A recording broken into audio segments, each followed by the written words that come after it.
Hans Schippe était un écrivain et journaliste allemand. Il a été le premier volontaire juif à tomber au combat sur le sol chinois lors de la guerre contre l'agression japonaise. C'était un journaliste actif qui ne se laissait arrêter par rien pour raconter la véritable histoire de la Chine. Malheureusement, quelques jours avant Pearl Harbor, il est mort un pistolet à la main lors d'une bataille contre l'armée japonaise dans la province du Shantung. Le peuple chinois a érigé un monument à sa mémoire. Découvrons son histoire en images. En 1925, lors de son premier voyage en Chine, Hans Schippe a assisté au massacre qui a donné naissance au mouvement du 30 mai. Des milliers d'étudiants et d'ouvriers étaient rassemblés dans la concession internationale pour protester contre la répression et le meurtre d'un ouvrier chinois dans une usine textile japonaise.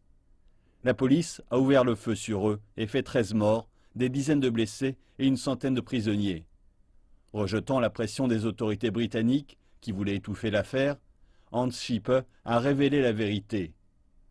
Durant la décennie suivante, il a suivi avec attention la cause du mouvement de libération nationale de la Chine. En 1938, il a eu l'occasion de réaliser des entretiens à Yan'an, le centre de commandement du Parti communiste chinois à l'époque. C'est là qu'il a rencontré le président Mao Zedong et d'autres dirigeants. Puis, petit à petit, il a réalisé l'importance pour un journaliste de partir au front. À l'automne 1941, il a laissé son épouse à Shanghai pour se rendre dans la province du Shandong, où il a entamé sa vie de reporter de guerre. Il réalisait interviews pendant le jour et écrivait la nuit. Certains prenaient des pilules pour dormir. Lui ne prenait pas pour dormir, mais pour stimuler son activité neuronale afin de pouvoir travailler plus.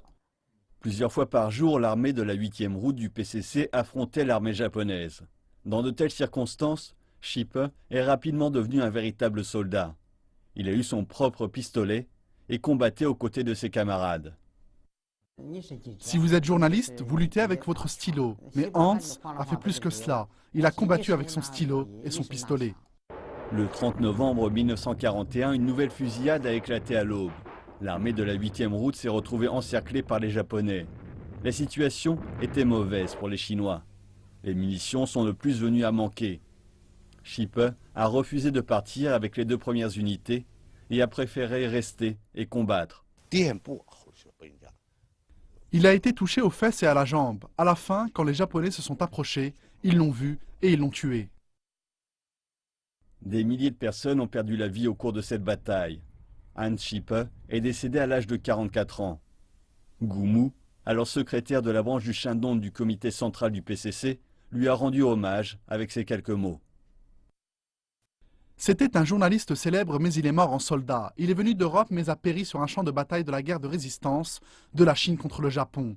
De nombreux amis étrangers ont contribué à la libération de la Chine, mais il a été le premier Européen à prendre les armes et il est mort avec l'uniforme de l'armée de la 8e route dans la bataille contre les fascistes.